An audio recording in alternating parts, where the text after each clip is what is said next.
Thank you very much.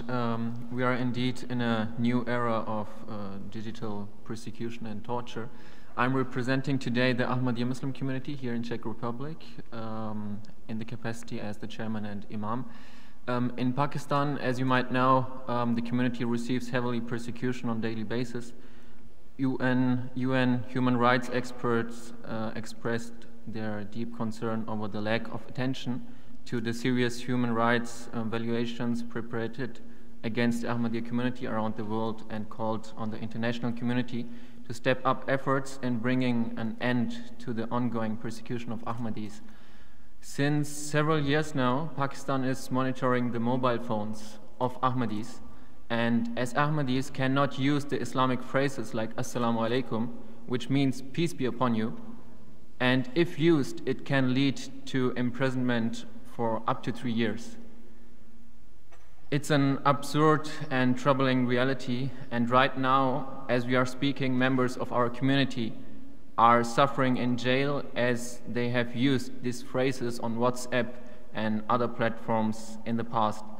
Now the members in Pakistan and some other countries have to use these very code words you and Mrs. Rahima Mahmood were talking about, like AWW or AW or AOA for Assalamu alaikum. However, Professor John Lennox, do you believe that employing these code phrases represents the ultimate solution to evade digital persecution? It certainly is not the ultimate solution, no. And my heart goes out to you and everybody else who suffers in this way. It is almost unbelievable that people who wish each other peace can be targeted in this kind of way. This is the world we're in. I have no simplistic answer to this at all, because that kind of surveillance is going to continue until the people who are doing it come to their right minds and change their minds. And that takes a revolution of heart and mind. I think it would be good if you said something about this. Well, I mean, it's a similar situation, isn't it? And that there is no solution for us at the moment. There's hardly any solution. Majority of the Uyghur people now learned not to use those keywords just to avoid arrest. But that is just not right, because in the end, they are not the guilty ones. The guilty party is the government, is the regime. And this regime has to be punished and has to be taken to hold to account. Otherwise, I don't think there will be any changes. And this situation will only spread, not just staying within one place. And in China, it's already spreading.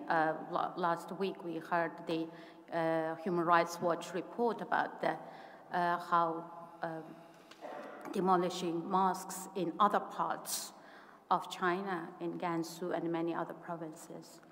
So I just don't have any answer to any kind of solutions. We are just fighting very difficult battle here.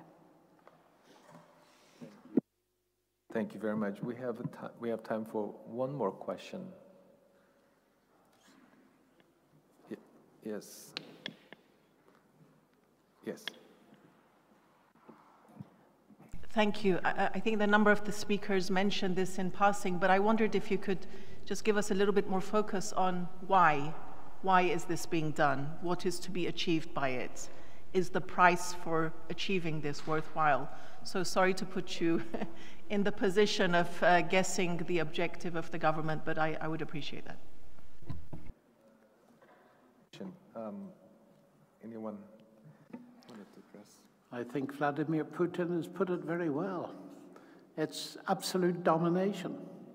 And since this is the technology of the 21st century, the state or corporation that has control of it is in danger, from our perspective, of controlling the world. Power, I think, and power that's not controlled by moral considerations is the most dangerous thing in the universe. I just want to quote this high-tech engineer when we asked him why, and said, China wants to be the power of the world. And they believe information is power. So high-tech, using AI, as much information you collect, you are more powerful, and that's why.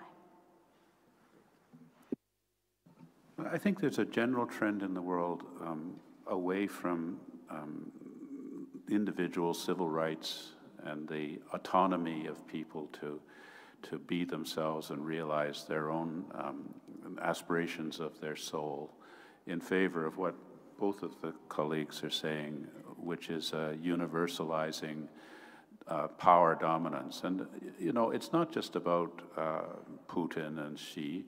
I mean, I worry about Google and Elon Musk, which, you know, are also dominating us in frightening ways. I find, you know, depending on digital technology so much that I've been given all kinds of false impressions about what perspectives people have, because the other stuff is systematically filtered out through algorithms which seem to be out to destroy our souls and our being as people of you know, religious value. So it seems to be a global trend, and, you know, really looking at the kind of stuff that John was talking about in his younger days in terms of surveillance, it seems almost quaint now compared to the awful totalitarian kind of controls that they seem to have.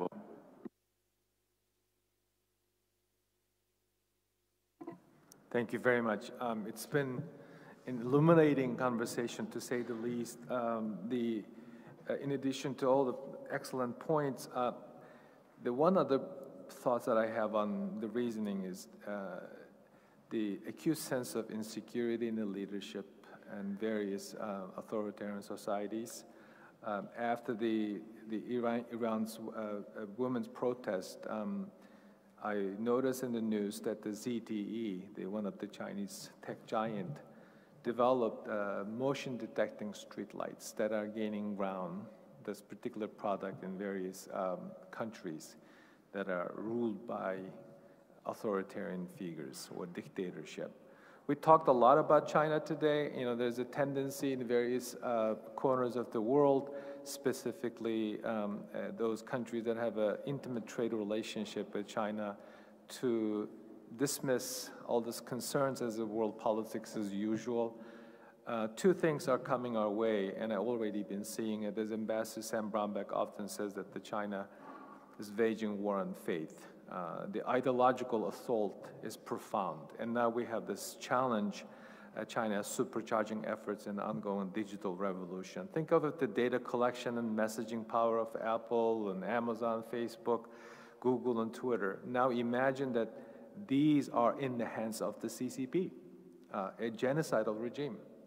So think about that, and it will give you a pretty good sense. And this technological revolution threatens upending global balance between democracy and authoritarianism by making repression more affordable and effective than ever before.